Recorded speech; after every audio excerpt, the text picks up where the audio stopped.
আহসিন ইলা জারিকা তাকুন মুমিনা। তুমি প্রতিবেশীর সাথে উত্তম আচরণ করো, খাঁটি মুমিন হয়ে যাবা।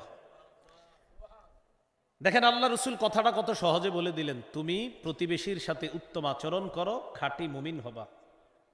আমি আজকে গাড়ি থেকে নামার পর এখানে আপনারা অসংখ্য মানুষ আমার সাথে মুসাফা করছেন। এখানে আসতে আসতে মুসাফার উপরে মুসাফা। আমার আগে ইয়াহিয়া তাকিবাই আসছে, ওনার সাথে হয়তো এরকম মুসাফা করছেন। এর আগে আলেমরা আসছে, তাদের সাথে এরকম মুসাফা করছেন।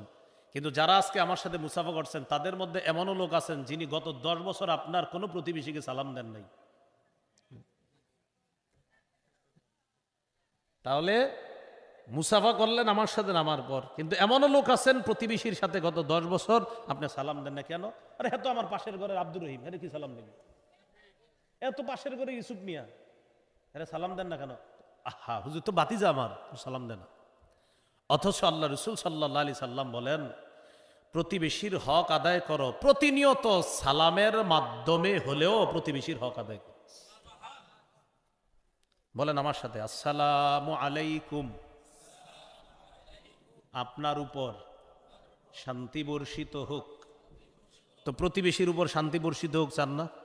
তা আপনি সালাম দেন না কেন? রাসূলুল্লাহ সাল্লাল্লাহু আলাইহি সাল্লাম বললেন, প্রতিবেশীর সাথে উত্তম আচরণ করো, খাঁটি মুমিন হবা।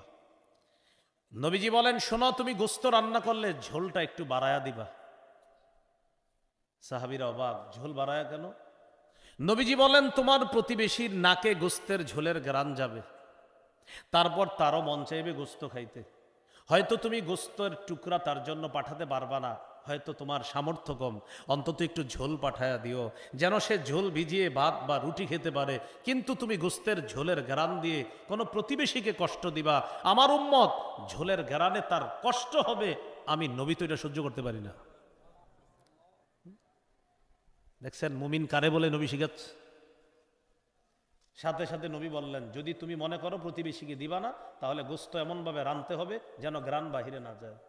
হয়তো তুমি গ্রান বাহিরে নিবা না, এমনভাবে রান্না করো। আর যদি গ্রান বাহিরে যায় তো আমার উম্মতকে তুমি কষ্ট দিও না, তার জন্য পাঠাও।